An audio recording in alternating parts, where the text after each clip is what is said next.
আজ AFC Asian cup 2027 কোয়ালিফায়ার্সের মুখোমুখি বাংলাদেশ ও Hong Kong. একটি ম্যাচ যা শুধু পয়েন্টের তালিকায় নয়, 3 পয়েন্ট নয়, এটি বাংলাদেশ ফুটবলের মর্যাদা ফিরে পাওয়ারও লড়াই। বাংলাদেশকে অবশ্যই আজকের এই ম্যাচটা জিততে হবে, অর্থাৎ মূল পর্বে যাওয়ার জন্য। দৃশ্যত আজকের ন্যাশনাল স্টেডিয়ামে যে ওয়ার্ম আপ করেছে তার বিষয়ে বাংলাদেশের ঘরের মাঠে অবশ্যই আত্মবিশ্বাসী, তার দর্শক সাথে আছেন। বিশেষ করে কোচ হেভিয়ার কাবেরার দল নতুন ভরসা আনতে চাচ্ছেন আর কি। দলে রয়েছেন তো 6 জন বিদেশি প্লেয়ার, মানে বাংলাদেশি বংশোদ্ভূত, আমরা জানি আর কি। বাংলাদেশি মিডফিল্ডার হামজা চৌধুরী তো অবশ্যই ভরসার প্রতীক, যিনি অবশ্যই আজকের সবকিছু ঠিক থাকলে মূল একাদশে থাকবেন এবং মূল কাজটাই করার চেষ্টা করবেন। তার সাথে সামিদ সোম আছে, ফাহমেদুল আছেন আর কি, সেগুলো থাকবে আর কি। বাংলাদেশের সম্ভাব্য একাদশ যারা থাকতে পারেন আর কি, আমি আমার মতো করে বলছি আর কি, যেহেতু খেলা শুরু হতে এখনো অনেক সময় বাকি। মিতুল মারমা তো অবশ্যই সে গোলকিপার এসে থাকবে, রাকিব হোসেন থাকবে, তবে বর্মন থাকবে, রহমত মিয়া থাকবেন, আলামিন থাকবেন। মাঝমাঠের দিক থেকে থাকবেন অবশ্যই জামাল ভুঁইয়া, হামজা চৌধুরী, সোহেল রানা। আর আক্রমণের ভাগের দিক থেকে ফাহমিদুল আছেন, সামিদ সোম আছেন, সুমন রেজা আছেন আর কি। সেটা দেখে গেছে, আর এটা সম্ভাব্য একটা বিষয় থাকতে পারে। আর অন্যদিকে হংকং অবশ্যই বাংলাদেশের থেকে শক্তিশালী দল এবং মাঠে শক্তিশালী দল নিয়েও নামবেন। গোল পোস্টে থাকবেন হিম থাকবেন, আর হচ্ছে আলেকজান্ডার জোজো থাকবেন। আর আক্রমণে বিপজ্জনক স্ট্রাইকার মাইকেল তো আছেই, উদুবুল জ্বর যে থাকবেন আর কি। দৃশ্যত 2 বলের ফরমেশন যেটা হতে পারে আর কি, যে ফরমেশনটা যে খেলা থাকতে পারে, বাংলাদেশ খেলতে পারে 4-3-3, অর্থাৎ আমি বাংলা বলছি যে 4-3-3। আর হংকং খেলতে পারেন হচ্ছে 4-2-3-1, এই ফরমেশনে থাকতে পারেন। আচ্ছা, বাংলাদেশ এই ফরমেশনে খেলবে, চেষ্টা করবে হচ্ছে দ্রুত আক্রমণ এবং উইনিং প্লে ধরার জন্য। কারণ হচ্ছে বাংলাদেশের কোনো অবস্থাতেই এই ম্যাচ লস করা যাবে না, কোনো অবস্থাতেই ড্র করা যাবে না, ম্যাচকে জিততেই হবে। তো যার কারণে বাংলাদেশ 4-3-3 পয়েন্ট সিস্টেমই বাংলাদেশকে খেলতে হবে। ফরমেশন হচ্ছে এটা। আর হংকং চাইবে আর কি সেটাকে একটু অন্যভাবে ধরার জন্য। এবং ম্যাচগুলোর যে ক্লিপস, মানে আমরা যেটা দেখতে পাচ্ছি আর কি, যদিও হংকং পয়েন্ট টেবিলে অনেক এগিয়ে বাংলাদেশের, কিন্তু বাংলাদেশের জন্য আজকের ম্যাচ নিজেদের সম্মান ফেরানোর যুদ্ধের মধ্যে থাকবেন আর কি। সেক্ষেত্রে বাংলাদেশ দ্রুত গোল পায় এবং দ্রুত যাতে ডিফেন্স ধরে রাখতে পারে, তাহলে হচ্ছে একটা ঐতিহাসিক জয়ের সম্ভাবনা আছে। শুরুতেই বাংলাদেশকে আসলে গোল এনে দিতে হবে। তার মানে এটা চিত্রটা পরিবর্তন হবে। এখন দেখা যাক যে আজকে রাত্রে কে গাইবে আর কি আসলে বিজয়ের গান আর কি, যে কে লিখবেন আর কি ইতিহাস আর কি, এটা আমাদের একটা বিষয়। আর আর আর বিষয়টা হচ্ছে কি, এখানে আরো বৈচিত্র্যময় যেটা থাকবে। আমরা যদি একটু আলোচনা করি, পিছনে যাই, যদি বাংলাদেশের শক্তিমত্তার দিক থেকে বা দুর্বলতার দিক থেকে বা কৌশল দিক থেকে কি কি হতে পারে, ঠিক সিমিলারলি আমরা হংকং এর শক্তিমত্তা, কৌশল এবং দুর্বলতা আমরা দেখব এখানে। বাংলাদেশের প্রধান যে শক্তি হচ্ছে ঘরের মাঠে সমর্থন, দর্শকগণ, এবং প্রতিরক্ষা সংগঠিত হতে পারার সম্ভাবনা বেশি আছে, বিশেষ করে কন্ট্রোল করা ম্যাচে।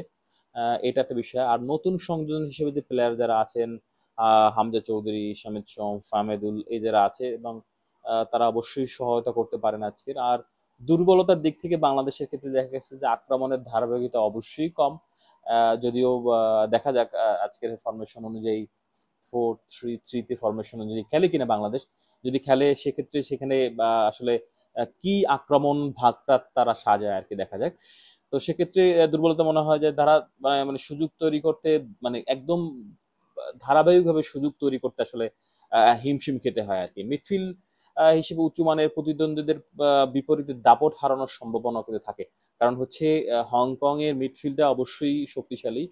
আর আরেকটা জিনিস আমাদের প্রকৃতিগতভাবে আছে আর কি, যে জিনিসটা হচ্ছে কি ক্লান্তি এবং ভুল পাস। এই ক্লান্তি ভুল পাসে হচ্ছে আমাদের একটা বিষয়, এবং ব্যাকলাইনের ভুল হলে কিন্তু খুবই বিপদ, খুবই বিপদ।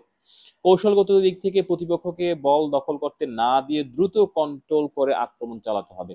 এটা যদি কৌশলের কথা আমি যদি বলি আর কি, সেক্ষেত্রে এটা প্রতিপক্ষকে বল দখল করতে যাবে এবং কন্ট্রোল করে দ্রুত এগিয়ে যেতে হবে, এবং উইনিং যে প্লেয়ার যারা ব্যবহার করবেন এবং ক্রসিং এর মধ্যে সুযোগ তৈরি করা, ক্রসিং এবং সুযোগ তৈরি করা এবং স্ট্যান্ডার্ড সেট পিস, যেটাকে কর্মশক্তি হিসেবে আমরা জানি, ভালোভাবে কাজে লাগানো। এটা হচ্ছে গুরুত্বপূর্ণ। কারণ আমরা অনেকগুলো ম্যাচে আমরা দেখেছি সেট পিসে যেই সে স্ট্যান্ডার্ড যে কর্মশক্তি যে থাকে, সেখানে যেয়ে আসলে আমরা দুর্বলতা শো করি আরকি। হংকং এর যদি বিশ্লেষণ আমরা করতে যাই সেক্ষেত্রে কি বিষয়গুলো থাকতে পারে আরকি আমরা সেটা আলোচনা করি। মিডফিল্ডে ভালো দক্ষতা এবং পাস কন্ট্রোল তাদের তো মানে অসাধারণ বাংলাদেশের থেকে আরকি। আক্রমণাত্মক ফ্লেয়ার যেমন মাইকেল তো আছেই আরকি। তারপর উইনিং বা প্লেয়ার হিসেবে বিপদ তৈরি করতে তিনি সক্ষম আরকি। সেটা আমরা জানি। অভিজ্ঞ এবং বিভিন্ন স্বদেশ ভিত্তিক যে খেলোয়াড় যারা আছেন আরকি, তারা অবশ্যই তারা মূলদলে থাকার যে বৈচিত্র্যতা এবং শক্তি তারা সেটা পাবেন আরকি। দুর্বলতার দিক থেকে হংকং যেটা বাংলাদেশের মাথায় অবশ্যই আছে আরকি, যেটা হচ্ছে গিয়ে ডিফেন্স ভাঙা হতে পারে। ভাঙা যেতে পারে আরকি। এটা হচ্ছে কিন্তু হংকংয়ের বিষয়। বিশেষ করে উদ্বোধনী সমর্থক না থাকলে একটা রক্ষা করা কঠিন হয়ে দাঁড়ায়। কারণ সমর্থক একটা পিছনে কিন্তু একটা বড় ব্যারিয়ার কাজ করে এবং নিজেদের মাঠ আরকি। এখানে হংকং এর তো নিজেদের মাঠ না, এখানের বিষয়। গোল খাওয়ার ঝুঁকি বেশি থাকে এবং বিশেষ করে কন্ট্রাক্ট আক্রমণ বা দ্রুত বিরতির সময় এটা খেলতে হবে। যখন আক্রমণ হয়েছে, পাল্টা যে আক্রমণ হবে, সেই সময় কিন্তু গোল খাওয়ার সম্ভাবনা কিন্তু হংকং এর বেশি এবং মানে বিরতির পরপরই কিন্তু এটা হয় আরকি। বিরতির পরপরও কিন্তু মানে তার সম্ভাবনা বেশি আছে। অ্যাওয়ে ম্যাচ হিসেবে যদি হংকং দেখি, সেভাবে চাপ এবং মাঠের যে অচেনা পরিবেশ আছে, তার জন্য অবশ্যই চ্যালেঞ্জ হতে পারে হংকং এর জন্য। কৌশল, হংকংয়ে যদি কৌশল বলা হয় সেক্ষেত্রে কি হতে পারে? ধীরে, ধীরে মিডফিল্ড নিয়ন্ত্রণ করে একদম খেলা গঠন করা উচিত হংকং এর জন্য। লং পাস এবং মুখোমুখি রানের সুযোগ তৈরি করা হচ্ছে গুরুত্বপূর্ণ হংকং এর জন্য। সীমিত সুযোগ থেকে ফিনিশিং করতে হবে এবং সুযোগ কম পাবে সেখানে ফিনিশিং করতে হবে। এই আ আক্রমণ এবং দ্রুত সেটাকে রূপান্তর করে নিতে হবে। এটা হচ্ছে কৌশলগত দিক থেকে হংকং এর দিক থেকে। So best of luck. বাংলাদেশের ক্ষেত্রে যেটা দেখা গেছে যে আমরা অবশ্যই দেখব যে এখন দেখা যাক যে আজকে রাতে আসলে কে গাইবে বিজয়ের গান। বাংলাদেশ না হংকং? যে কে ইতিহাস রচনা করবেন। আর বাংলাদেশ বনাম হংকং এর এশিয়া কাপ কোয়ালিফায়ার্স এর লড়াই শুধু মাঠে নয়, এটি গর্বেরও। ভালো থাকুন, সুস্থ থাকুন, স্পোর্টস নিয়ে থাকুন, ভালো থাকুন।